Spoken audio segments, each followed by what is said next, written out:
ইসলামী রাষ্ট্র কাকে বলে?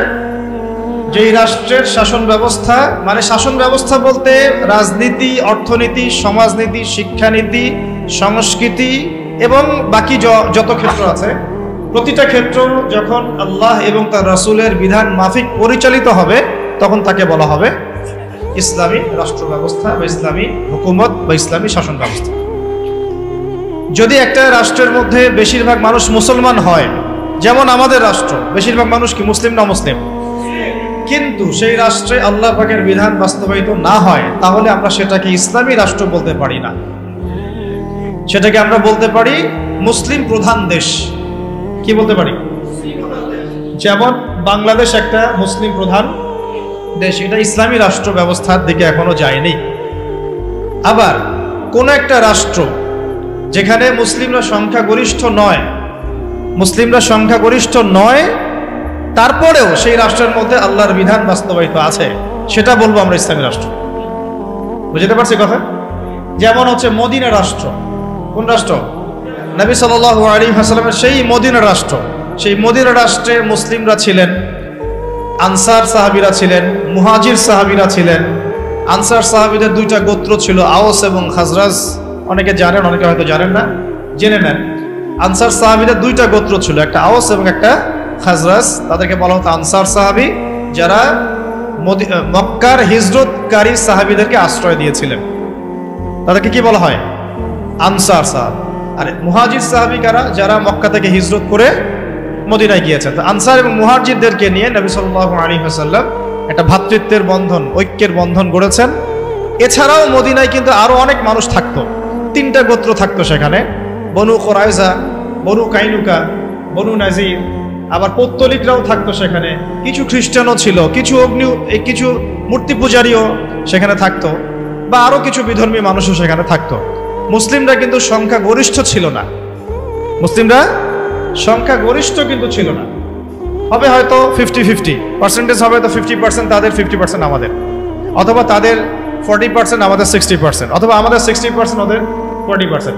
কিন্তু এমন ছিল না যে আমাদের দেশের মতো 90% মুসলিম, এমন ছিল না মদিনার অবস্থা, এমন ছিল না মদিনার অবস্থা। আমি কি বুঝাতে পারছি ভাই?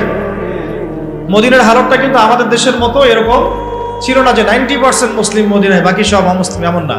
বরং হয়তো 50-50 বা 60-40 বা 40-60।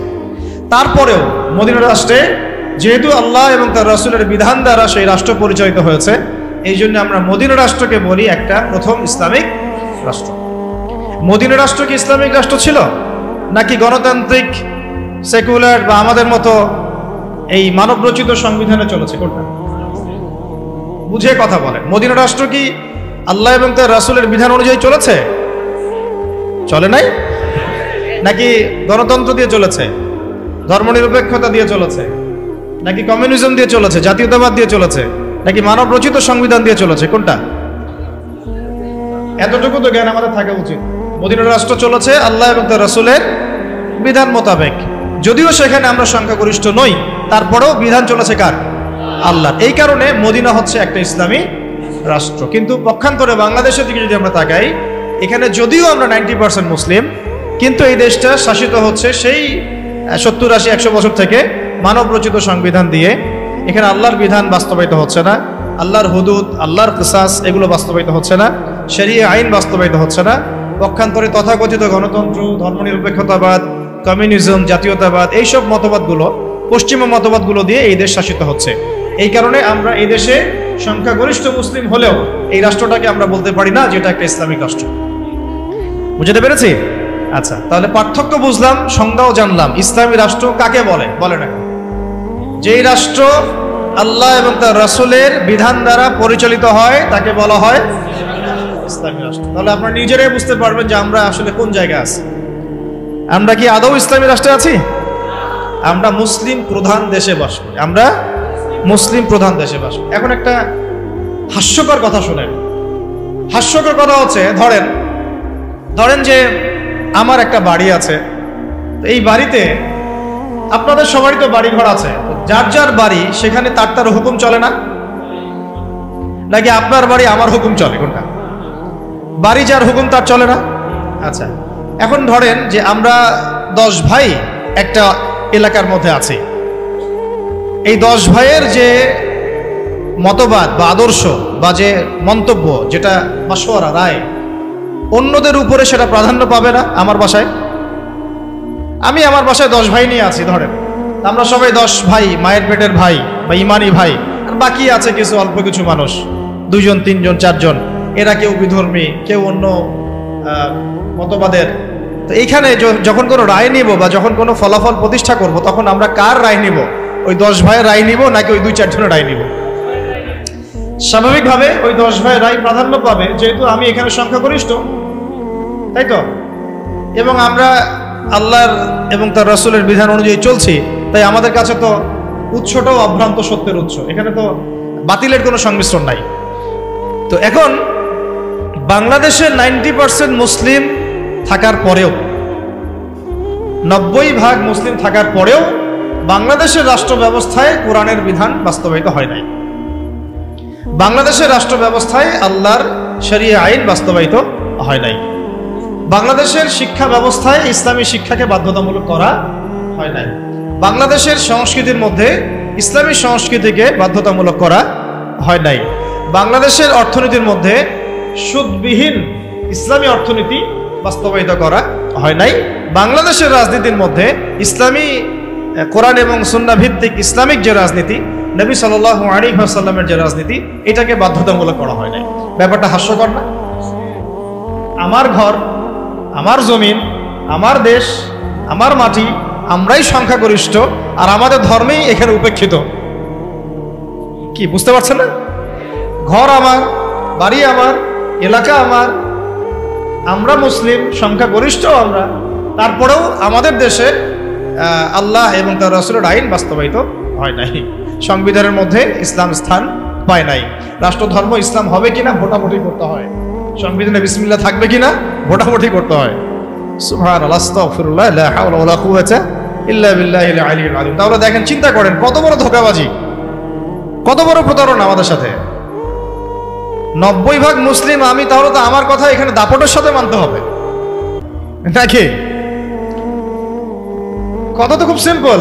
আমার জায়গা, আমার জমি, আমার দেশ, আমার বাড়ি, আমার জাতি, আমরা মুসলিম, তাও আবার সংখ্যাগরিষ্ঠ, তারপরে আমরা দাসত্ব করতেছি পশ্চিমাদের। তারপরেও রাজনৈতিক ক্ষেত্রে আমরা দাসত্ব করতেছি পশ্চিমা তথাকথিত গণতন্ত্রের, আব্রাহাম লিঙ্কন যে ধর্মের প্রবক্তা আর কি, তারপরে কমিউনিজমের, তারপরে সেকুলারিজমের, ধর্মনিরপেক্ষতাবাদের, জাতীয়তাবাদের, এইসবের দাসত্ব করতেছি আমরা। আমরা আবার অর্থনৈতিক জীবনে এসে সুদের দাসত্ব করতেছি, নাউযুবিল্লাহ। আমরা আবার শিক্ষা ক্ষেত্রে এসে সেকুলার শিক্ষা ব্যবস্থা দাসত্ব করতেছি। সমাজ ব্যবস্থায় এসে যত রকম কুফরি, শিরক এবং জাহালাত, এগুলোর দাসত্ব করতেছি। আমরা আবার ব্যক্তি জীবনে এসে দেখা যাচ্ছে, হ্যাঁ, ব্যক্তি জীবনে এসে কেউ কেউ ধর্ম পালন করছি, তাও সেটা মসজিদের ভিতরে, হয়তো নামাজ, রোজা, হজ, যাকাত, তাসবিহ, তাহলিল, জিকির, আজকার, এইটুকু সীমাবদ্ধ।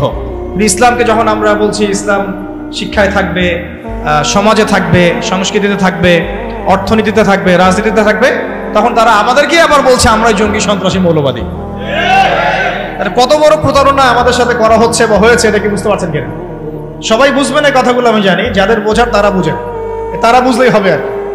কারণ বাংলাদেশে ইসলামী শাসন ব্যবস্থা গরু ছাগল দিয়ে হবে না।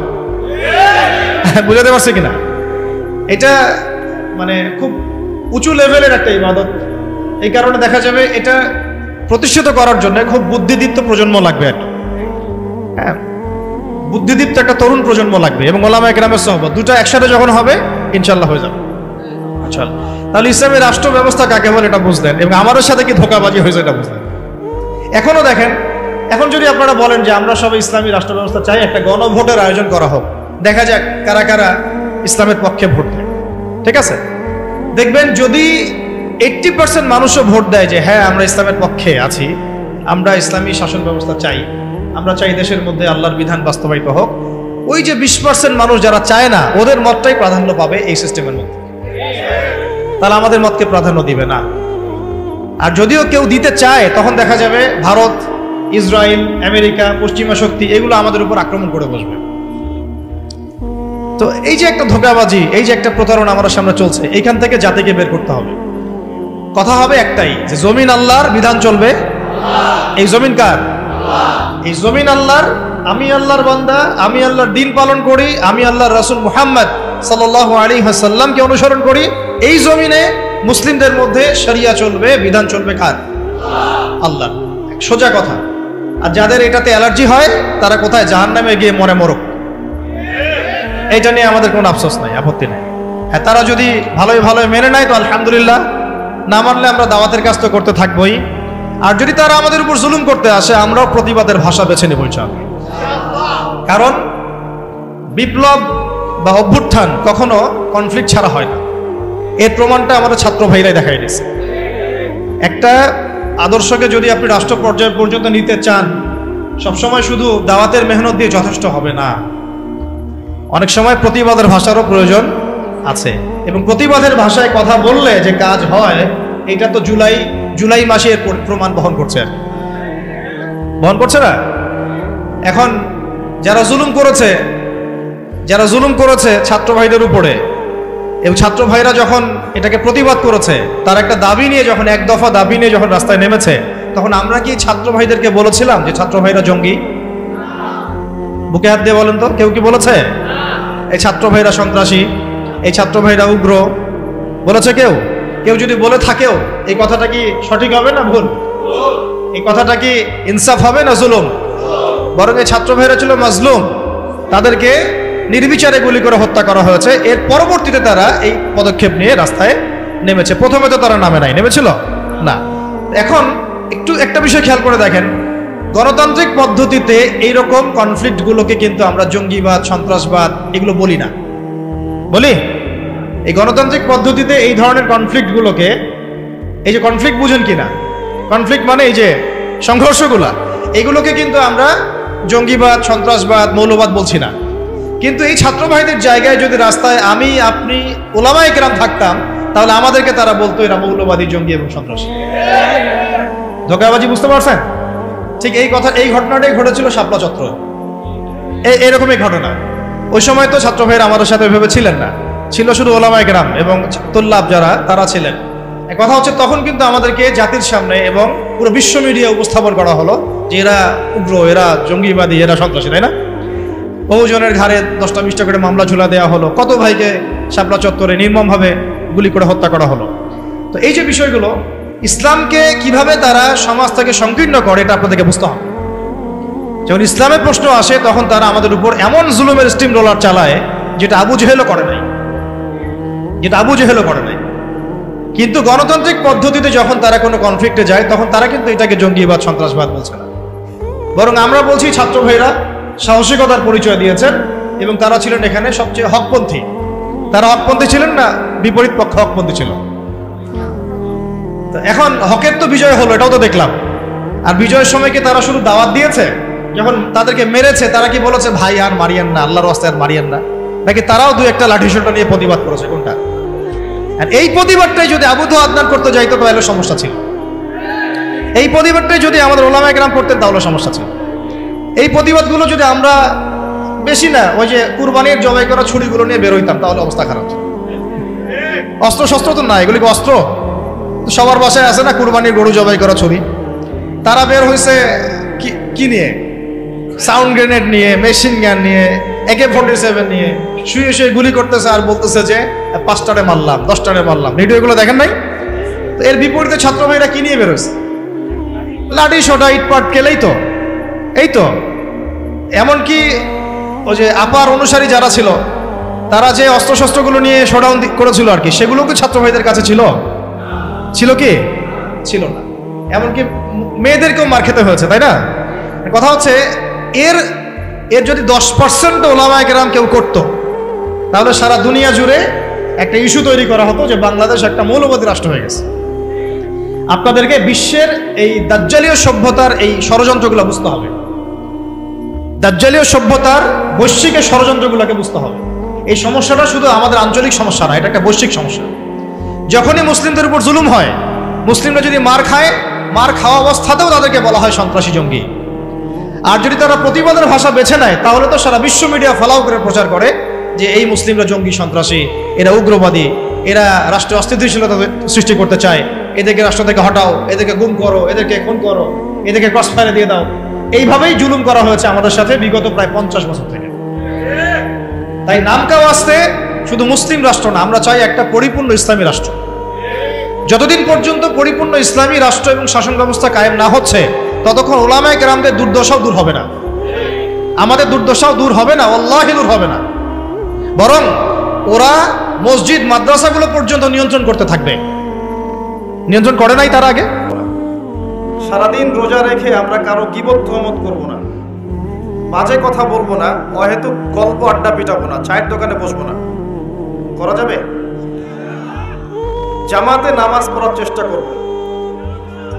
রমজান মাস আসতে 1 মাস বাকি আছে, 1 মাসের মধ্যে কোরআন তেলাওয়াতটা শিখে ফেলা যায়, বা যারা পারি তাদের এই কায়দাগুলোকে ঝালাই করা যায়। পুরো রমজান মাস থেকে আপনি তেলাওয়াত শুরু করতে পারেন, প্রত্যেক দিন 1 পারা করে পড়তে পারেন, 30 দিনে আপনি পুরো কোরআন খতম করতে পারবেন ইনশাআল্লাহ। যারা হাফেজে কোরআন তারা এই মাসে হিফজটাকে চর্চা করতে পারি এবং তারাবির নামাজ পড়াতে পারি। আর আমরাও তারাবির সালাত পড়তে পারি জামায়াতের সাথে। এখানে গিয়ে ঝগড়া করবেন না 8 রাকাত না 20 রাকাত, এই ঝগড়াটা করতে যাবেন না। আল্লাহ পাক কোয়ালিটি দেখেন, কোয়ালিটি। আপনার নামাজ 2 রাকাত পড়েছেন অসম্ভব সুন্দর করে, এটাই কবুল হয়ে যাবে ইনশাআল্লাহ। একটা হাদিসে এসেছে, বান্দা যদি কোনো গুনাহ করে, পাপের কাজ করে তার মধ্যে অনুশোচনা সৃষ্টি হয় যে আমি একটা অন্যায় করেছি, এবার সে সুন্দর করে ওযু করে, ওযু করে 2 রাকাত নামাজ পড়ে, এই নামাজে সে আজে বাজে কোনো চিন্তা করে না, মনোযোগ দিয়ে নামাজ পড়ে, আল্লাহ রাব্বুল আলামিন তার নবীর মাধ্যমে জানিয়েছেন এই বান্দার গুনাহ মাফ করে দেওয়া। 2 রাকাত নামাজ যথেষ্ট। তাই রাকাত সংখ্যা নিয়ে ঝগড়া করবেন না, তারাবি সালাত জামাতে পড়ার চেষ্টা করবেন। রমজান মাসে খতম দেয়া ভালো, বাধ্যতামূলক না হলেও এটা একটা ভালো। রমজান মাসে যদি কোরআন খতম না দিই, কোন মাসে দিব? তবে এত দ্রুত নামাজ পড়বো না যে নামাজের রুকু সেজদাই ঠিক থাকে না, এটাও খেয়াল রাখতে হবে। কারণ নামাজের মধ্যে ধীর স্থিরতা কাম্য। এটা তো ফিজিক্যাল কোনো এক্সারসাইজ নয়, এটা একটা আধ্যাত্মিক ব্যাপার। শুধু বাহ্যিকভাবে আমরা কিছু মাসআলা নিয়ে পড়ে থাকি, হাত উত্তোলন, পায়ে পা, রফুল ইয়াদাইন বা জোরে আমিন আস্তে আমিন ইত্যাদি, আমরা বাহ্যিকভাবে কিছু মাসআলা নিয়ে পড়ে থাকি, ঝগড়া করি। এবং আমি জানি ইনশাআল্লাহ তাআলা আমরা কিয়ামত পর্যন্ত ঝগড়া করব, তাই না? ইনশাআল্লাহ। এবং এটাই আমাদের কাছে এখন বড় জিহাদ, তাই না ভাই?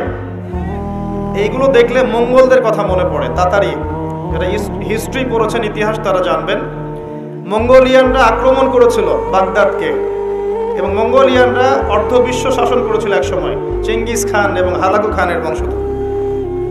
একসময় বাগদাদ আক্রমণ করেছিল এবং মাত্র 40 দিনের ব্যবধানে বাগদাদে প্রায় 20 থেকে 25 লক্ষ মানুষকে হত্যা করেছিল।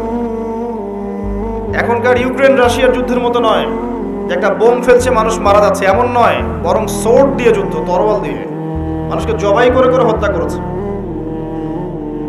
তখনও কিছু কিছু মুসলিম বাহাস করছিল, ঝগড়া করছিল যে কাকড়ার মাংস খাওয়া হালাল না হারাম, চিংড়ি মাছ খাওয়া হালাল না হারাম। বিশ্বের প্রেক্ষাপটে আপনি তাকিয়ে দেখেন, মুসলিমদের অবস্থা কিন্তু তেমন একটা পরিবর্তন হয়নি, ওই অবস্থাতেই আছে। সারা ওয়ার্ল্ডের দিকে তাকান এবং সৎ দৃষ্টিতে তাকান, দেখবেন বিশ্বে রক্ত ঝরছে মুসলিমদেরই বেশি, এবং বিনা অপরাধে। কি অপরাধ করেছে ইয়েমেনের বাচ্চারা, কি অপরাধ করেছে সিরিয়ার বাচ্চাগুলা, কি অপরাধ করেছে ইরাক আফগানিস্তানের মানুষ বা বাংলাদেশের মানুষ, কি অপরাধ করেছে? লা ইলাহা ইল্লাল্লাহ, এটা বলাই কি অপরাধ? এই অপরাধের কারণেই টার্গেট করে করে মুসলিমদেরকে মারা হয়েছে বিনা অপরাধে। প্যালেস্টাইনের বাচ্চারা কি অপরাধ করেছে? পশ্চিমা বিশ্বের আসল চেহারা এখন দেখছেন না, যে ওরা যখন যুদ্ধ করছে, ঠিক যেমনটা করেছিল প্রথম বিশ্বযুদ্ধে এবং দ্বিতীয় বিশ্বযুদ্ধে, এগুলোতে মুসলিমরা ইনভলভ ছিল না, তবে জড়িয়ে গিয়েছিল। তুরস্ক, অটোমানরা জড়িয়ে গিয়েছিল, কিন্তু এটা পরিকল্পিত ছিল। এখন আপনি তাকিয়ে দেখেন, ওদের মধ্যে মানবতার অনেক প্রেম দেখবেন। ইউক্রেনের প্রেসিডেন্টকে অনেক বড় বীর করে ফুটিয়ে তুলবে, রাশিয়া অনেক জুলুম করছে ইত্যাদি ইত্যাদি, এভাবে মিডিয়া প্রচার করা হচ্ছে। কিন্তু প্যালেস্টাইন ইস্যুতে ওরা কোনো কথা বলবে না, ফিলিস্তিন বা জেরুজালেম ইস্যু নিয়ে কোনো কথা বলবে না, একদম চুপ।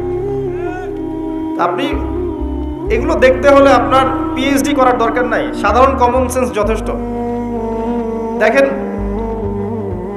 যখন ইউক্রেনে হামলা হচ্ছে, রাশিয়া করছে, ঠিক সে একই সময় ইসরায়েল হামলা করছে প্যালেস্টাইনে। মিডিয়া এসেছে? ওরা কি এটা নিয়ে লাফালাফি করছে? কিচ্ছু করছে না। বাংলাদেশের মিডিয়াগুলো এগুলো প্রচার করছে। বলেন সুবহানাল্লাহ। এটা ভালো যে তারা সত্য প্রকাশ করতে দ্বিধা করছে না। কয়দিন আগে পশ্চিমরা তাকিয়েছিল আমাদের দেশের দিকে, তাকিয়ে বলেছে এই দেশের এই মানুষকে নিষেধাজ্ঞার আওতায় আনা হলো, বলেছে না? তার মানে আমাদেরকে তারা ভালো চোখে দেখে না। এই কথাটা অনেক আগে থেকেই বলে আসছি যে ওরা চায় সারা বিশ্বকে শাসন করতে। যারাই ওদের এই শাসনের সামনে প্রতিবন্ধক মনে হবে, এদেরকে তারা গুড়িয়ে দিতে চায়, সে যেই হোক। এবং যদি বলে লা ইলাহা ইল্লাল্লাহ, তাহলে তো অবস্থা খারাপ। তো আমি যেটা বলতে চাচ্ছিলাম, যখন ওরা আক্রমণ করেছিল বাগদাদ, তখনও কিছু মানুষ বাহাস করছিল যে কাকড়া হালাল না হারাম, চিংড়ি হালাল না হারাম। ওই সময় কি এই বিষয়টা বেশি গুরুত্বপূর্ণ ছিল? এখনো সারা বৈশ্বিক প্রেক্ষাপটে আমরা তাই করছি। আপনি মানেন আর না মানেন, আমরা তাই করছি। আমরা আপোষে ইখতিলাফ করছি, মতবিরোধ করছি, সুযোগ পেলেই কাউকে একদম অপমানিত করে ছেড়ে দিচ্ছি, গীবত করে ধুয়ে দিচ্ছি, তহমত দিচ্ছি, অপবাদ দিচ্ছি, বিভিন্ন ট্যাগ লাগিয়ে দিচ্ছি এবং ভাবছি এটা অনেক নেকির কাজ হচ্ছে।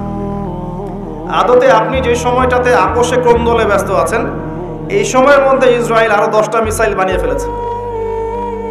কথা কি বুঝতে পারেন? আচ্ছা, কথাগুলো হয়তো শিক্ষিত মস্তিষ্কে ঢুকবে, এই কথাগুলো শিক্ষিত মস্তিষ্করা বুঝবে, এবং যারা পলিটিক্স নিয়ে নাড়াচাড়া করে, ইকোনমিক সেকশন নিয়ে নাড়াচাড়া করে, যারা প্রশাসনে আছে, তারা বুঝবেন কথাগুলোর ভ্যালু কত। গরু ছাগল বুঝবে না। কারা গরু ছাগল? আল্লাহ পাক যেটা বলেছেন সূরা আরাফ 179 নম্বর আয়াতে, ওয়ালাকাদ যারানা লি জাহান্নামা কাসীরাম মিনাল জিন্নি ওয়াল ইনস। প্রচুর জিন আর মানুষকে দিয়ে আমি জাহান্নাম পূর্ণ করব, আল্লাহ বলেছেন। 1999 জন মানুষ জাহান্নামে যাবে, বলেন নাউযুবিল্লাহ। কি অপরাধ? লাহুম কুলুবুন লা ইয়াফকাহুনা বিহা। কলব দিয়েছিলাম, কলব উপলব্ধি করতো না। ওয়ালাহুম আযানুন লা ইয়াসমাউনা বিহা। কান দিয়েছিলাম, কান শোনেনি। ওয়ালাহুম আ'য়ুনুন লা ইউবসিরুনা বিহা। চোখ দিয়েছিলাম, চোখ দেখে নাই। উলাইকা কাল আনআম। এরা ছিল জন্তু জানোয়ারের মতো। কারা জন্তু জানোয়ার? উপলব্ধি করে না, শোনে না, দেখে না, প্যারালাইজড রোগীর মতো। বালহুম আদল, বরং তার চাইতেও তারা নিকৃষ্ট। উলাইকা হুমুল গাফিলুন। এরা হচ্ছে গাফেল সম্প্রদায়। তারা বুঝবে না কোরআন সুন্নাহর মৌলিক কথাগুলো। শিক্ষিত মহল বুঝবে, যারা জন্তু জানোয়ার না। আর আল্লাহ রাব্বুল আলামিনের এইসব জন্তু জানোয়ারের কোনো প্রয়োজন নাই। আল্লাহ পাক একটা সুন্নাহ দিয়েছেন, সুন্নাহটা শোনেন। ওয়া ইন তাতাওয়াল্লাউ ইয়াস্তাবদিল কওমান গায়রাকুম। তোমরা যদি আল্লাহর দায়িত্ব থেকে মুখ ফিরিয়ে নাও, আল্লাহ পাক অন্য কওমকে হেদায়েত দিয়ে তোমাদের জায়গায় নিয়ে আসবেন। সুম্মা লা ইয়াকুনু আমসালাকুম। তারা তোমাদের মতো অপদার্থ হবে না।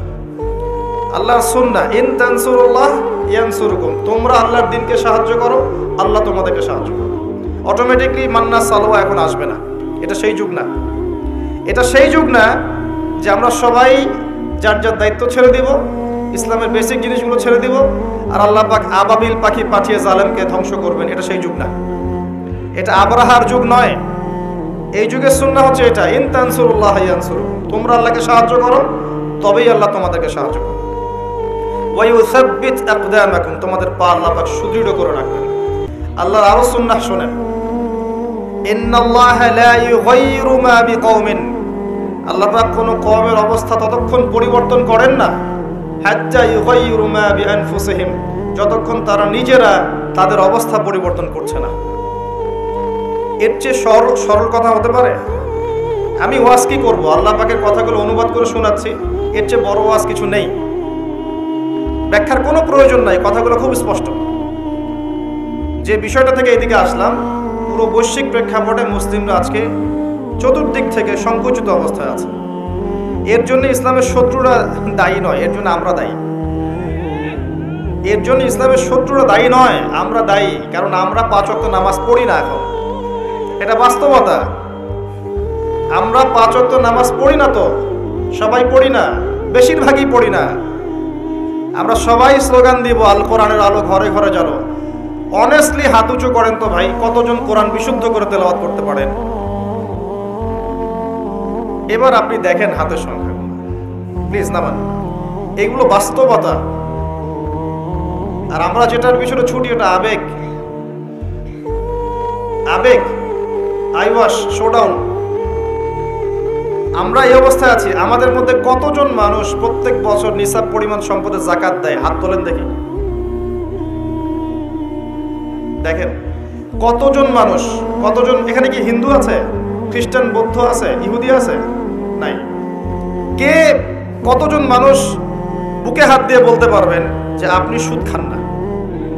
বুকে হাত দিয়ে আল্লাহকে দেখায় বলেন আলহামদুলিল্লাহ।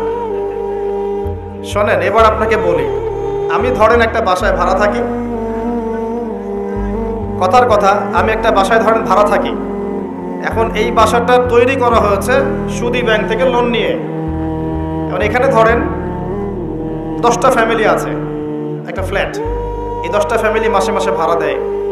এই টাকা দিয়ে সে ব্যাংকের ঋণ শোধ করে। এটা চক্রবৃদ্ধি হারে বাড়তে থাকে। আমি দাড়ি টুপি পাগড়ি জুব্বাওয়ালা মানুষ, সবাই আলেম বলছে, অনেক কিছু বলছে, আমিও ভাড়া দেই। আমার ভাড়ার টাকা দিয়ে সে ব্যাংকের ঋণ শোধ করে। পরোক্ষভাবে আমি নিজেও সুদ করি। আমি কি বুঝাতে পারছি?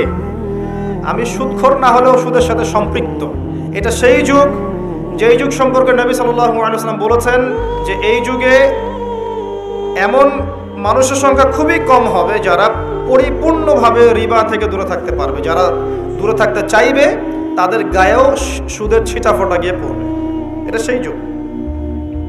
এটা সেই যুগ যে যুগ সম্পর্কে নবীজি বলেছেন আনতারাল হুফাতাল উরাতাল আলাতা রিয়া'আশ শাই ইয়াতাতাওয়ালুনা ফিল বুনয়ান। কিয়ামত কখন হবে?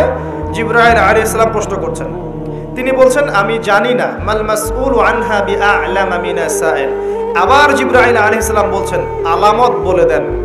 তখন নবীজি বলছেন যখন দেখবে সমাজের সবচেয়ে দরিদ্র শ্রেণীর মানুষেরা, যাদের পায়ে স্যান্ডেল ছিল না, গায়ে কাপড় ছিল না, এরা উঁচু উঁচু বিল্ডিং নির্মাণের প্রতিযোগিতা করবে, ফান্তাজিরিস সাআহ, কিয়ামতের অপেক্ষা করো।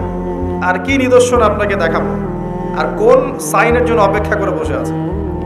প্রশ্ন করব আপনাকে, কিভাবে একজন দরিদ্র মানুষ যার পায়ে স্যান্ডেল নাই, গায়ে জামা নাই, সে কিভাবে অট্টালিকার প্রতিযোগিতা করতে পারে? উত্তর দেন। রিবা, সুদ অথবা দুর্নীতি বা অন্যের সম্পদ আত্মসাৎ করা। সিম্পল। লাস্ট 100 বছরের বিশ্বের হিস্ট্রির দিকে তাকায় দেখেন, এরকম টলেস্ট বিল্ডিং এর প্রতিযোগিতা আগে ছিল না। ইতিহাস পড়েন। আর কোন সাইনের জন্য অপেক্ষা করছেন? সময় কম হাতে, তাই বলে বলছি না যে কালকেই কিয়ামত হবে। Time is closing down. সময় আস্তে আস্তে ধ্বংসের দিকে যাচ্ছে।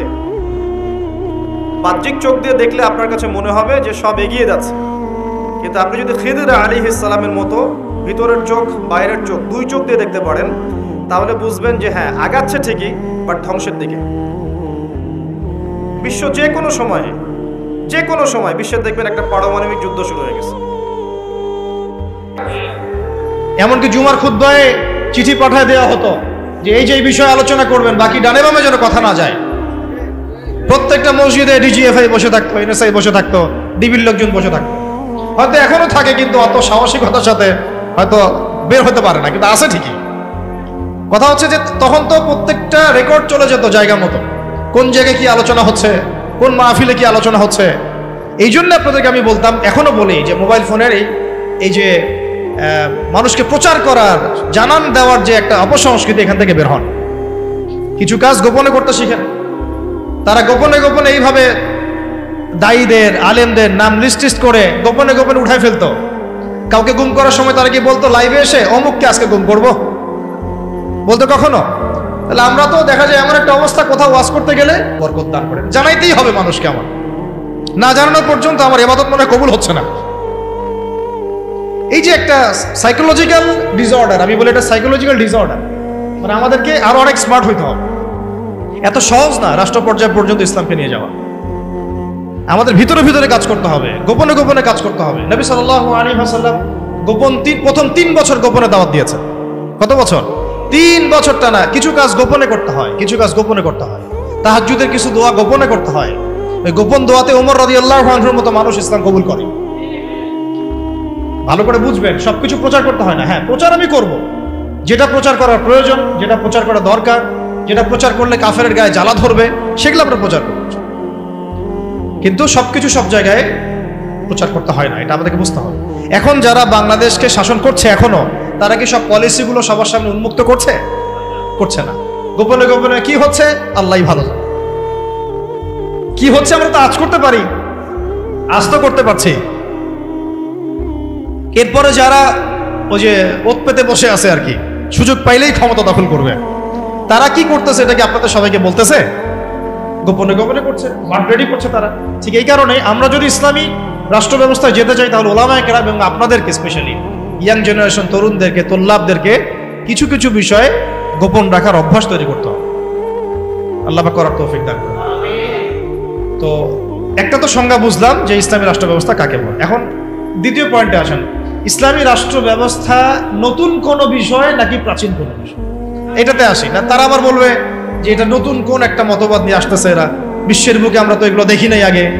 আমরা দেখে আসছি ওই সোভিয়েতের শাসন, দেখে আসছি ওই মাও সেতুংয়ের শাসন, দেখে আসছি লেনিনকে দেখেছি, স্টেলিনকে দেখেছি, ওই আব্রাহাম লিঙ্কনের শাসন দেখেছি, তাই না?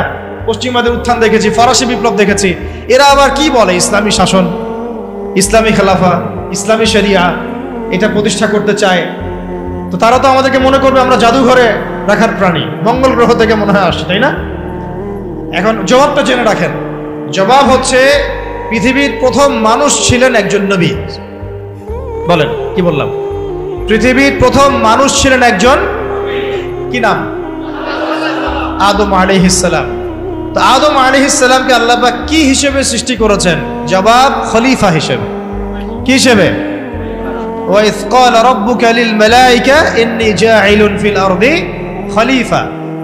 স্মরণ করুন হে নবী সেই সময়ের কথা যখন আমি ফেরেশতাদেরকে বলেছিলাম যে আমি পৃথিবীতে আমার খলিফা পাঠাতে চাই। সুবহানাল্লাহ। আমরা দুনিয়াতে কার খলিফা?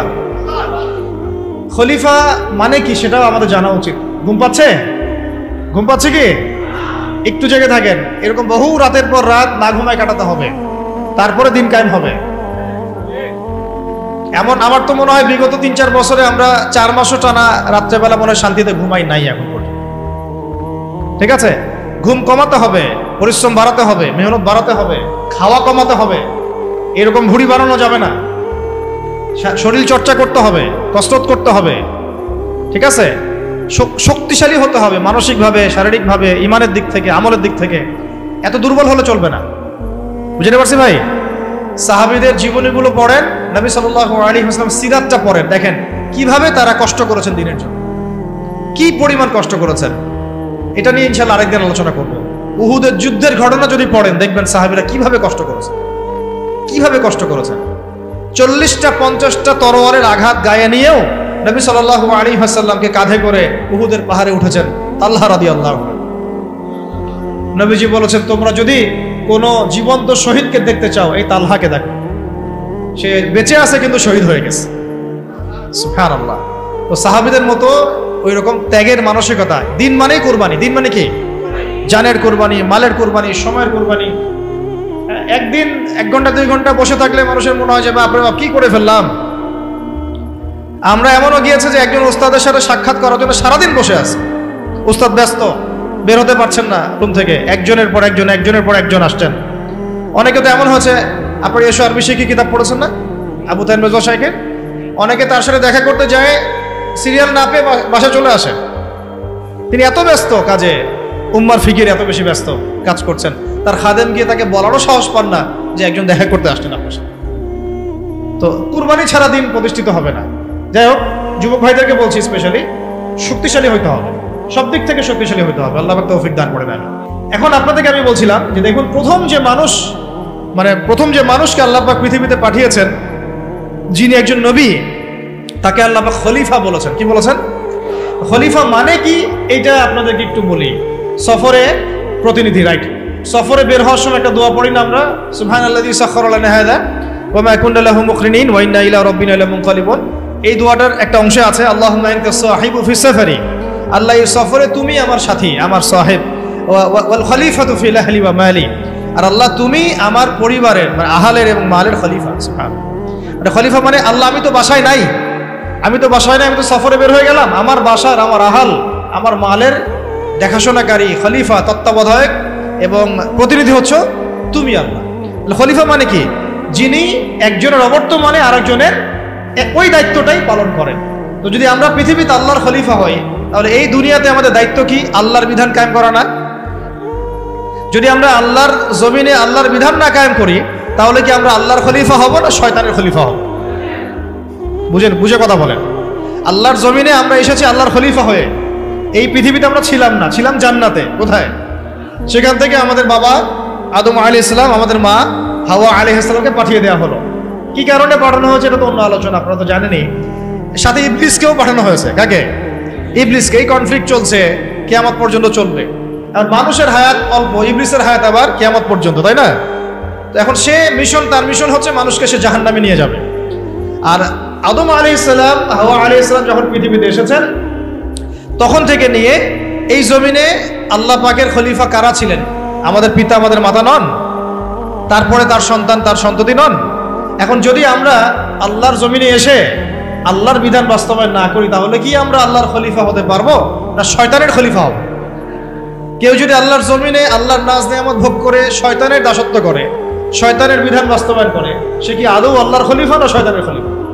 এখন আপনারা আমাকে বলেন, এই পুরো বিশ্ব সিস্টেমে যারা আল্লাহর আকাশের নিচে আল্লাহর বাতাস নিয়ে আল্লাহর রিজিক ভোগ করে, আল্লাহর দেওয়া হায়াত ভোগ করে, হ্যাঁ আল্লাহর দেওয়া নাজ নেয়ামত ভোগ করে, আল্লাহরই জমিনে আল্লাহর বিধান বাদ দিয়ে শয়তানের, তাগুতের, কাফেরের বিধান বাস্তবায়ন করছে, তারা কি আদৌ আল্লাহর খলিফা? তারা কি আদৌ আল্লাহর খলিফা? আর তাদের ওই সিস্টেমটা কি আদৌ খিলাফা সিস্টেম? হ্যাঁ, যেহেতু তারা খলিফা নন, তাহলে তাদের সিস্টেমও তো খিলাফা সিস্টেম হওয়ার প্রশ্নই ওঠে না। বরং ওই সিস্টেমের নাম আল্লাহ পাক বলেছেন তাগুত। কি নাম? তাগুতি সিস্টেম। কি সিস্টেম? তাগুতি সিস্টেম। তাগুতি সিস্টেম মানে যারা শয়তানের দাসত্ব করে, প্রবৃত্তির দাসত্ব করে, মন গড়া বিধান রচনা করে, এগুলোকে বলা হয় তাগুত। কি বলা হয়? আর এই তাগুতকে আল্লাহ পাক কুফরি করতে বলেছেন। তাগুতের সাথে আমাদেরকে আল্লাহ, মুমিনদেরকে বলেছেন তোমরা তাগুতের সাথে কুফরি করো এবং আল্লাহর প্রতি ঈমান নিয়ে আসো। তাগুতের সাথে কুফরি না করে কেউ আল্লাহর প্রতি ঈমান আনতে পারবে না। ফামান ইয়াকফুর বিত-তাগুত ওয়া ইউমিন বিল্লাহ ফাকাদ ইসতামসাকা বিল উরওয়াতিল ওয়াসকা। সূরা বাকারার 256 নম্বর একটা পড়ে দেখেন। আল্লাহ পাক বলেছেন তোমরা যারা তাগুতের সাথে কুফরি করে এবং আল্লাহর প্রতি ঈমান নিয়ে আসে, তারা একটা শক্ত হাতল ধরেছে যেটা কখনো ছিন্ন হওয়ার নয়। তাহলে আমাদের কাজ তাগুতের সাথে কুফরি করা। কুফরি মানে কি? অস্বীকার করা। আমরা কি শয়তানকে স্বীকার করব না অস্বীকার করব? তাগুত এক প্রকার শয়তান, আমরা কি তাকে স্বীকার করব না অস্বীকার করব? তাহলে আল্লাহর জমিনে যারা আল্লাহর বিধান বাস্তবায়ন করছে না, তারা কি আল্লাহর খলিফা না তাগুত? তাহলে এই তাগুতের দাসত্ব করলে আমি গুনাহগার হব না? আমি যদি তাগুতের বাধ্য হয়ে তারা আমার উপর জুলুম করছে, এটা একটা সুরত, আর আমি তাকে নসিহতও করছি না, পরিবর্তনের কোনো চেষ্টাও করছি না, কোনো মেহনতও করছি না, তাহলে কি আমি আল্লাহর কাছে দায়মুক্ত হতে পারবো? বুঝতে পারছি কথা? একটা সুরত তো হচ্ছে কাফের, তাগুত অনেক শক্তিশালী, আমাদের উপরে জুলুম করছে, নির্যাতন করছে, ওই মাক্কি যুগের মতো, নবী সাল্লাল্লাহু আলাইহি ওয়াসাল্লাম যখন মক্কায় ছিলেন তখনকার যুগের মতো। সেটা একটা সুরত। তখনও তারপরেও দাওয়াত চলেছে, তাবলিগ চলেছে, হক স্পষ্ট করা হয়েছে, ইজহার করা হয়েছে, মার আসলে সবর করা হয়েছে। এটা তো একটা চেষ্টা ছিল, বিপ্লব ছিল সমাজটাকে পার্থক্য করে দেওয়ার। এখন আমরা যদি সেটাও না করি আর ওই তাগুতকে পরিবর্তনের চেষ্টাও না করি, তাহলে কি আমরা আল্লাহর কাছে কালকে আমাদের মাঠে পার পেয়ে যাবো? কি ওজোর কোনো থাকবে? তাই আমাদের অবশ্যই উচিত ইসলামী রাজনীতিতে অংশগ্রহণ করা। সেটা কোন সুরতে হবে সেটা আলাদা আলোচনা, সেটা কিভাবে হবে সেটা আলাদা আলোচনা, কিন্তু পলিটিক্যাল ভিউ এবং ভিশন থাকতে হবে। যেইভাবে আমরা মসজিদ, মাদ্রাসা, মক্তব এই বিষয়গুলো পরিচালনা করি, যেইভাবে আমরা নামাজের ইমামতি করি, যেইভাবে আমরা ওয়াজ মাহফিলের প্যান্ডেলে বসি, যেভাবে আমরা লেকচার দেই, যেভাবে আমরা মানুষকে নসিহত করি, এইভাবে আমাদেরকে অর্থনীতি, শিক্ষা, সংস্কৃতি এবং রাজনীতির দায়িত্ব নিতে হবে। নিতে হবে কি না? নিতে হবে। এবং এই দায়িত্ব নেওয়ার সবচেয়ে যোগ্য মানুষ তারাই যারা ওলামায়ে কেরাম। এই দায়িত্ব নেওয়ার সবচেয়ে যোগ্য মানুষ কারা? ধরেন এখানে 10 জন, এটা আরেকটা আফসোসের কথা ভাই, এই অংশটা বুঝতে হবে। এখানে ধরেন 10 জন ভাই বসে আছেন, কেউ আলেম নন, জেনারেল লাইনের ছাত্র, তালেবে ইলম নন, আমরা তালেবে ইলম বলতে যা বুঝাই সেটাও নন। আর 2 জন ভাই আছেন আমাদের এখানে আলেম, মাশাআল্লাহ। নামাজের আজান দেয়া হলো, একামত এবং ইমামতি হবে। তো একামত, আজান এবং ইমামতি, এই 3টা কাজ কি আমি ওই 10 জন ব্যক্তিকে দিব না ওই 3 জন ব্যক্তিকে দিব? 3 জনের একজন হয়তো আজান দিবেন, একজন হয়তো ইকামত দিবেন, বা যিনি আজান দিবেন তিনি ইকামত দিবেন, আর একজন ইমামতি করবেন, তাই না? তাহলে আমি মসজিদের মধ্যে ইমামতির দায়িত্ব কেন জেনারেল ভাইকে দিলাম না, কেন ওই ভাইকে দিলাম না? কারণ আমি জানি তার তেলাওয়াতে ভুল হতে পারে, তার কেরাতে ভুল হতে পারে, কেরাতে এমন ভুল হতে পারে যে অর্থ পার্থক্য হয়ে যাচ্ছে, অর্থ বিকৃত হয়ে যাচ্ছে, হতে পারে। তো স্বাভাবিক, এটাই হবে হয়তোবা, ইল্লা মাশাআল্লাহ। এটা চিন্তা করে নামাজ বাঁচানোর স্বার্থে, ওই ওয়াক্তের নামাজ বাঁচানোর স্বার্থে, মুসল্লিদের নামাজ যেন নষ্ট না হয় এই স্বার্থে, এবং শরীয়ী হক আদায় করে আমি একজন আলেমকে সামনে এগিয়ে দিলাম, তাই তো? কিন্তু এই কাজটা আমি শিক্ষানীতির মধ্যে করছি না, এই কাজটা আমি ইসলামী অর্থনৈতিক ব্যবস্থা বা রাষ্ট্রীয় অর্থনৈতিক ব্যবস্থার মধ্যে করছি না, এই কাজটা আমি সমাজনীতির মধ্যে আনতে পারছি না, এই কাজটা আমি রাষ্ট্র ব্যবস্থা আনতে পারছি না। যেই কিছু অযোগ্য মানুষকে আমি ইমামতির দায়িত্ব দিলাম না, তাদের চাইতেও 1000 গুণ অযোগ্য মানুষকে আমি রাষ্ট্রের দায়িত্ব দিয়ে বসে আছি। এটা আফসোস না? এটা আফসোসের বিষয় না? মনে করেন আমি এখানে বসে আছি এবং আমাদের ওস্তাদরা এখানে বসে আছেন, আমি তো নিজেই কখনো ইমামতি করতে যাব না। কেন যাব না? এখানে আরো যোগ্য মানুষ আছেন, তাই তো? তাহলে আমাদের মধ্যেই যদি এভাবে আমরা এড়িয়ে যাই, আমরা যোগ্য মানুষকে সামনে ঠেলে দেই, কিন্তু রাষ্ট্র চালানো একটা বিশাল কাজ, যার মধ্য দিয়ে 16 কোটি মানুষের ভাগ্য নির্ধারিত হচ্ছে। মানে ভাগ্য বলতে বোঝাচ্ছি ভালো মন্দ, জুলুম ইনসাফ, এই বিষয়গুলো নির্ধারিত হচ্ছে না রাষ্ট্র ব্যবস্থার মধ্য দিয়ে। তো এই দায়িত্বটা আমি আবার কিছু অযোগ্য মানুষের হাতে দিয়ে নিশ্চিন্তে বাসায় গিয়ে ঘুমাচ্ছি। এটা তো আমাদের একটা অদূরদর্শিতা না? এই জন্য আমাদের সবাইকে একটা পলিটিক্যাল ভিশন এখন রাখতে হবে।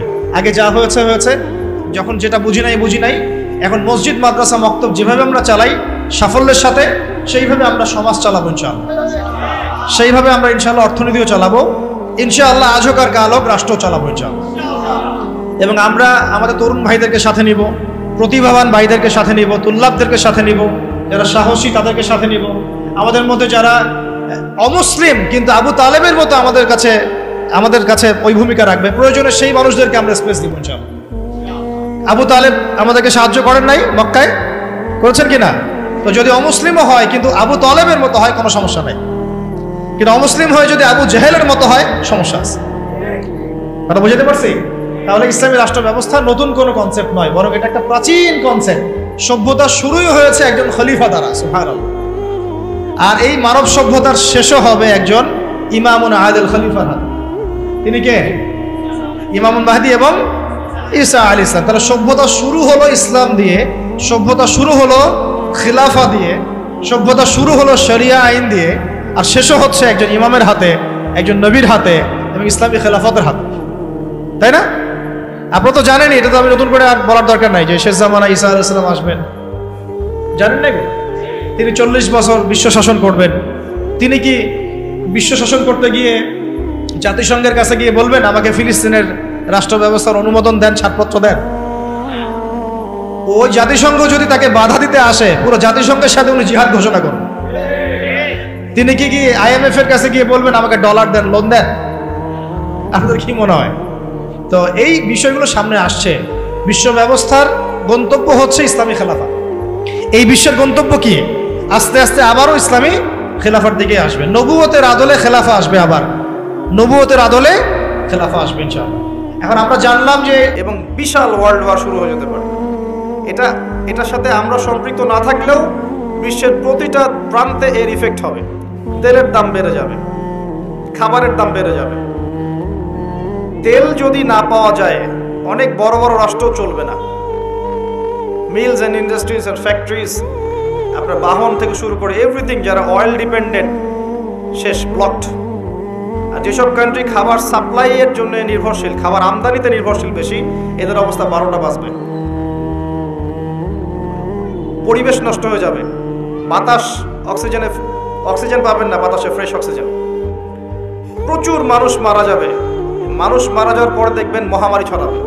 এমন এমন রোগ ব্যাধি ছড়াবে যেগুলো খুব সহজে সারবে না। এক একটা ডিজাস্টার অনেক বড় বড় সমস্যা নিয়ে আসে। তো ওইদিকে আমি পরে যাচ্ছি, ওয়ার্ল্ড এদিকে আগাবে, কারণ হাদিসের পাতা এসেছে যে একটা মালহামা অপেক্ষা করছে, একটা মহাযুদ্ধ অপেক্ষা করছে, যার পরবর্তীতে ঈসা ইবনে মারিয়ামকে আল্লাহ পাক পাঠাবেন। ঈসা ইবনে মারিয়াম কোথায় নামবেন, কিভাবে নামবেন, স্পষ্ট হাদিসে লেখা আছে।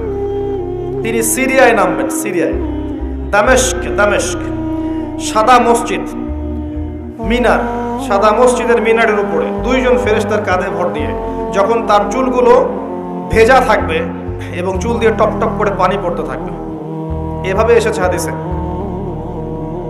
এবং তিনি সেই নবী এবং শেষ জামানার সবচেয়ে বড় ভাইটাল চরিত্র, যিনি মাসিহুদ দাজ্জালকে হত্যা করবেন প্যালেস্টাইনের বাবেলুদ নামক জায়গায়।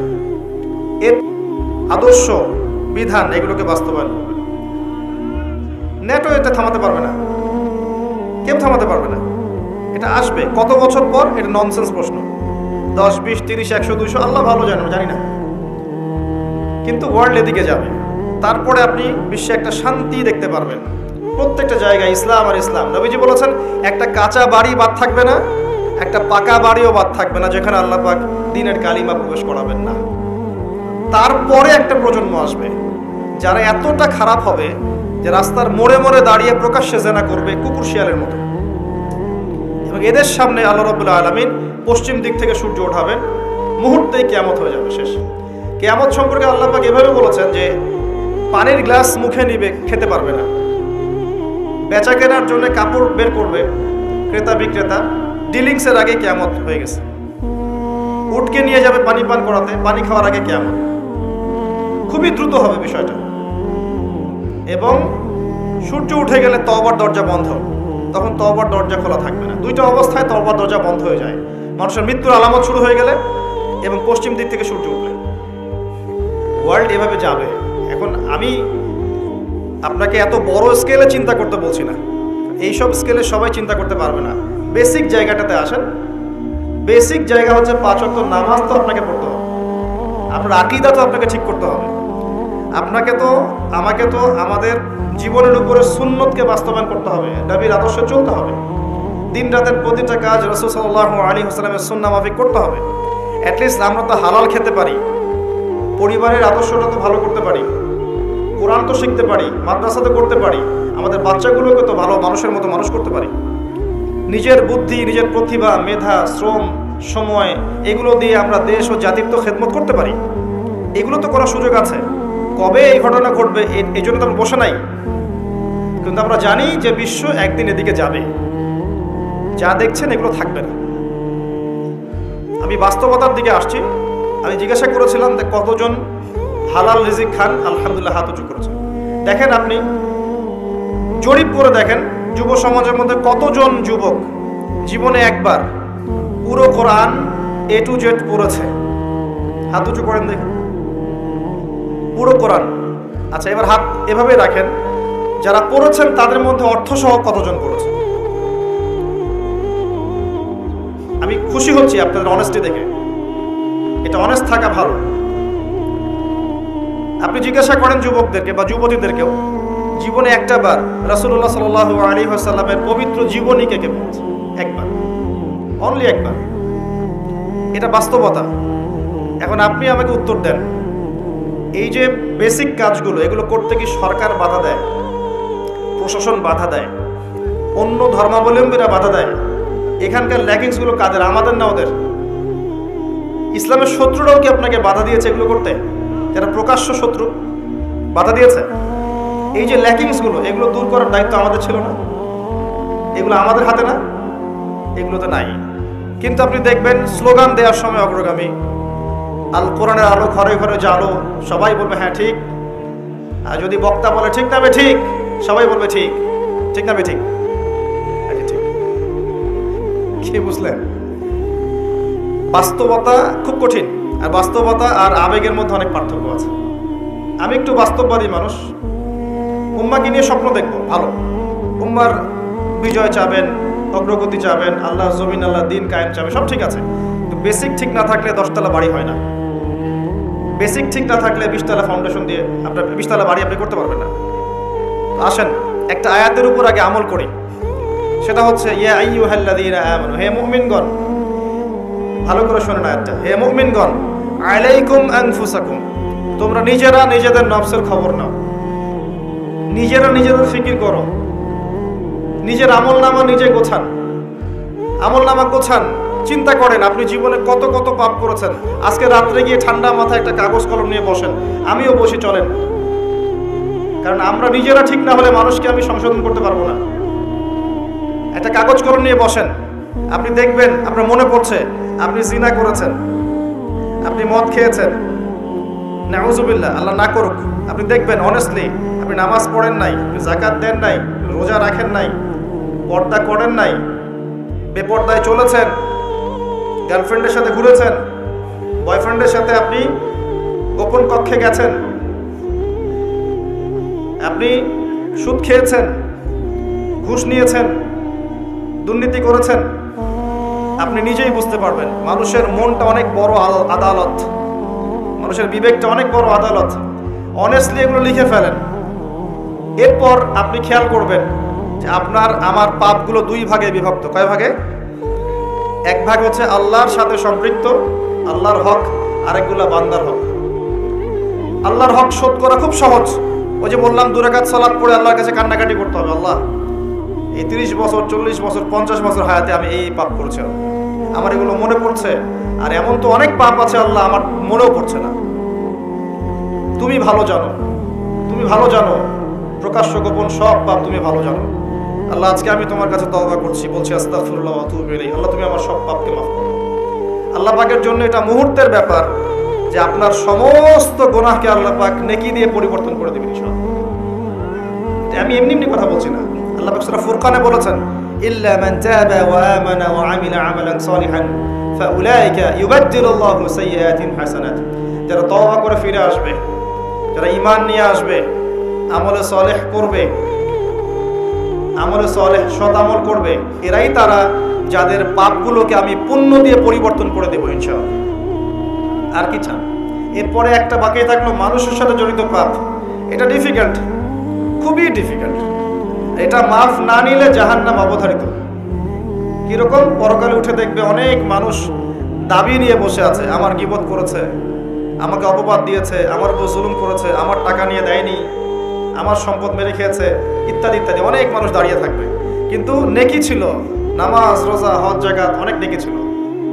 নবী সাল্লাল্লাহু আলাইহি ওয়াসাল্লাম বলছেন তখন কিভাবে আল্লাহ পাক বিচার করবেন?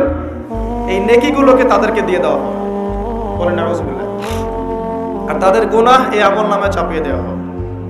তাই মানুষের সাথে জড়িত হকটা খুব ডিফিকাল্ট। বোনকে বলতে হবে, বোন তোমার সম্পত্তি আমি দেই নাই, আজকে লিখে দিলাম, নিয়ে নাও। ভাইকে বলতে, ভাইয়া তোমার সাথে দুর্ব্যবহার করেছি, তোমার সম্পদ নিয়ে কামড়াকামড়ি করেছি, সম্পদ ছেড়ে দিলাম, নিয়ে নাও। প্রতিবেশীকে বলতে হবে যে আপনার এই অংশটুকু নিয়ে নেন, আমি জোর করে দখল করেছিলাম। কিছু মনে করবেন না, সবার ক্ষেত্রে এমন হয় না, কিন্তু এমন অনেক মানুষ আছে যে জনগণের হকটাও মেরে খেয়ে ফেলে আছে, এবং এটা খুব ডিফিকাল্ট তাদের হকটা ফেরত দেওয়া। অনেক সময় এমন হয়, সব ক্ষেত্রে না হলেও অনেক সময় হয়, উপর থেকে একটা হাতি আসতেছে, হাতি আস্তে আস্তে আস্তে আস্তে মাছি হয়ে গেছে। এখন এই হাতির ঋণ শোধ করা 4 টাকানি কথা না, এবং এই ঋণটা শোধ করতে হবে, কারণ পরকালে না হলে ওই গুনাহ আপনার কাছে চলে আসবে। সো মানুষের সাথে হক, ভাই তোমার গীবত করেছিলাম, মাফ করে দিও। অমুক বোন তোমাকে আমি খারাপ অপবাদ দিয়েছি, মাফ করে দিও। দুনিয়াতেই এগুলো মাফ নিতে হবে। কঠিন না? এই কারণেই কঠিন। ওমর রাদিয়াল্লাহু আনহুর একটা ঘটনা শোনাই। ওমর রাদিয়াল্লাহু আনহু যখন আমিরুল মুমিনিন হয়েছেন, আর আপনারা জানেন তিনি কেমন শাসক ছিলেন। আর শাসক হওয়া খারাপ কিছু নয়, বরং শাসক হয়ে যদি ন্যায় বিচার প্রতিষ্ঠা করতে পারে আল্লাহর আরশের ছায়া ছায়া পাবে ইনশাআল্লাহ। হাদিসে আছে 7 শ্রেণীর মানুষকে আল্লাহ পাক আরশের ছায়া ছায়া দিবেন, তার মধ্যে প্রথম হচ্ছে ন্যায়পরায়ণ বাদশা। ওমর রাদিয়াল্লাহু আনহু নিঃসন্দেহে একজন ন্যায়পরায়ণ শাসক ছিলেন। তিনি মসজিদে নববী সম্প্রসারণের কাজ করবেন, সাহাবীদের সাথে কথাবার্তা বলছেন। এমন সময় একজন ব্যক্তি বেদুইন অত ভদ্রতা জানে না, এসে তার জামা ধরে টান দিয়েছে। ইয়া আমিরুল মুমিন, আমার কথা শোনেন, একটু অভদ্র টাইপের, বোঝেন নাই কথা, ম্যানার জানে না। তো আমিরুল মুমিনের হাতে লাঠি ছিল, তিনি এটা দিয়ে বুকের মধ্যে গুঁতা দিয়ে বলেছেন, দেখছো না আমি মানুষের সাথে কথায় ব্যস্ত আছি, ইম্পর্টেন্ট কাজে ব্যস্ত আছি। তিনি কিন্তু সত্যি একটা গুরুত্বপূর্ণ কাজে আছেন। সাথে উসমান রাদিয়াল্লাহু আনহু আছেন, অন্য সাহাবীরা আছেন। এরপরে সেই লোকটা চলে গেল। চলে যেতে যেতে বলছে যে আমি কি অপরাধ করলাম যে আমিরুল মুমিন আমাকে মারলো। সে খুব মন খারাপ করে চলে যাচ্ছে। এবার আমিরুল মুমিনিন মুহূর্তেই তার বোধোদয় হলো যে আমি মনে একটা ভুল করে ফেললাম। একজন সাহাবীকে পাঠালেন, তাকে ডেকে নিয়ে আসো। তাকে ডেকে আনা হলো। নিজের হাতের লাঠিটা এই ব্যক্তির হাতে উঠিয়ে দিয়ে তিনি বলছেন, হাদা সদরি ইন আরাত, এই যে আমার বুক, তুমি চাইলে আমাকে মেরে প্রতিশোধ নিতে পারো। কাল কিয়ামতের মাঠে আমাকে আল্লাহর সামনে দাঁড় করিও। হক, তিনি ভয় পাচ্ছিলেন যে মানুষের সাথে জড়িত হক থেকে যায় কিনা। এরপরে এই ব্যক্তি বলেন, ইয়া আমিরুল মুমিনিন, আমি আপনাকে মাফ করেছি, আপনিও আমার জন্য দোয়া করেন। আমিরুল মুমিনিন বলছেন, তোমাকে আল্লাহ মাফ করে দেখ। আপনারা অনেক ঘটনা তো জানেন, ওই যে রান্না করছে মহিলা, বাচ্চা কান্নাকাটি করছে, জানেন না? আমিরুল মুমিনিন জিজ্ঞাসা করলেন কি সমস্যা। সেই মহিলা বলছে, হ্যাঁ বাইনি বাইনা ওমর, এটা আমার আর ওমরের মাঝখানের বিষয়। ওমরের জামানায় আমি খাবার পাচ্ছি না। ওমর রাদিয়াল্লাহু আনহুর কলিজা কেঁপে উঠল। তিনি চলে গেলেন মদিনায়। সেখানে গিয়ে নিজের কাঁধে একটা আটার বস্তা নিয়ে হেঁটে হেঁটে আসছেন। আর তার পাশে একজন সাহাবী, তিনি বলছেন যে আনা আহমিলু ইয়া আমিরুল মুমিনিন, আমি আপনার এই বোঝাটা বহন করি, আমাকে দেন। আপনি প্রেসিডেন্ট হয়ে কেন বহন করবেন? আমিরুল মুমিনিন বলছেন, হাল আনতা তাহমিলু উযরি ইয়াউমাল কিয়ামা, তুমি কি কিয়ামতের মাঠে আমার বোঝা বহন করবে? আমি কি বোঝাতে পারছি না? তুমি কি কিয়ামতের মাঠে আমার বোঝা বহন করবে? এই বোঝা আমাকে বহন করতে দাও। নিজের কাঁধে নিয়ে গেলেন, রান্না করে খাওয়ালেন, তারপর শান্তি। তিনি বলতেন, ইরাকের ফোরাত নদীর তীরে যদি কোনো ছাগলের বাচ্চা না খেয়ে মারা যায়, আমি ভয় পাই আল্লাহ পাক আমাকে জিজ্ঞাসাবাদ করাবেন। তো এই সিচুয়েশন আপনি হয়তো এখন পাবেন না, বিকজ ওয়ার্ল্ডটা এখন এমন নয়। আর এর জন্য কারা দায়ী জানেন? এর জন্য যারা দায়িত্বশীল তারা দায়ী নয়। এর জন্য দায়ী যাদের দায়িত্বশীল তারা দায়ী। যেমন জনগণ তেমন আপনি লিডার পাবেন, এটা বাস্তবতা। যেমন তেমনই আপনি নিজে ভালো হন, আলাইকুম আনফুসাকুম, নিজে নাফসকে ভালো করেন, নিজে ভালো হয়ে যান, নিজে নামাজ পড়েন, সৎ হন, আপনি নিজে দুর্নীতি করেন না, হালাল খান, আদর্শ পরিবারে থাকেন, পর্দা করেন, আপনি নিজে সৎ হন, আস্তে আস্তে আস্তে আস্তে বাতি জ্বলবে ইনশাআল্লাহ। একটা বাতি জ্বলুক, একটা বাতি থেকেই বাতি জ্বলবে ইনশাআল্লাহ। নিজে সৎ না হয়ে মানুষকে ঠিক করতে গেলে কোনো কাজ হবে না। এটাই প্রথম আয়াত যেটা বলতে চাই, আলাইকুম আনফুসাকুম, নিজে ঠিক হও আগে। আল্লাহ পাক বলছেন নিজে আগে ঠিক হও। লা ইয়াদুররুকুম মান দাল্লা ইন ইহতাদাইতুম, যদি কেউ পথভ্রষ্ট হয়ে যায় তার পথভ্রষ্টতা তোমার কোনো ক্ষতি করবে না যদি তুমি বা তোমরা হেদায়েতের উপর থাকো। অতএব নিজের চরকায় তেল দেওয়া দরকার আগে বেশি। এই জন্য আমি বেসিক কথাগুলো বলছি। আসেন নিজেরা আমরা আগে 5 ওয়াক্ত নামাজ পড়ি, আমরা আগে কোরআন তেলাওয়াত করতে শিখি, আমরা ইসলামিক জ্ঞান অর্জন করি, জানা অনুযায়ী আমল করি, পরিবারের আদর্শ ঠিক করি, পর্দা ঠিক করি, তালিম চালু করি। ইনশাআল্লাহ দেখবেন আস্তে আস্তে আস্তে আস্তে এমন একটা প্রজন্ম গড়ে উঠবে যারা এই উম্মাহকে, এই দেশকে, জাতিকে এগিয়ে নেবে ইনশাআল্লাহ। যদি একে অপরের দিকে আঙ্গুল তুলতে থাকি, কোশ্চিন গেল সলিউশন আসবে না, বরং পরিস্থিতি আরো খারাপ হতে থাকবে। চলে আসেন, উম্মার এই সংকটকালীন অবস্থায় আমাদের উচিত নয় আপোষে ইখতিলাফ করা। আমরা উদার হওয়ার চেষ্টা করি। আপনার আমার মধ্যে প্রত্যেকটা বিষয় একমত থাকবে না, সাহাবীদের মধ্যেও ছিল না, এরপরেও তারা ঐক্যবদ্ধ ছিলেন। তাদের মধ্যে ইখতিলাফ থাকলেও ইফতিরাক ছিল না, কিন্তু আমাদের মধ্যে ইখতিলাফ হলেই আমরা বিভক্ত হয়ে যাই এবং অসংখ্য দল সৃষ্টি করেছি, ধর্মীয় দল। প্রত্যেকেই বলছে আমি সঠিক, আমার কাছে আসেন, জান্নাতের লিস্ট লাগলে নিয়ে যান। এটা ঠিক নয়, বরং সবার মাঝেই কিছু ভালো জিনিস পাওয়া যাবে, সেই ভালোটাকে আপনি নিয়ে নেন এবং যেটা বিতর্কিত সেটা ছেড়ে দেন। ইনশাআল্লাহ উম্মার মাঝে ঐক্য হবে। আরেকটা বিষয় হচ্ছে আমরা সবাই এক উম্মাহ, আমরা একটা দেহের মতো।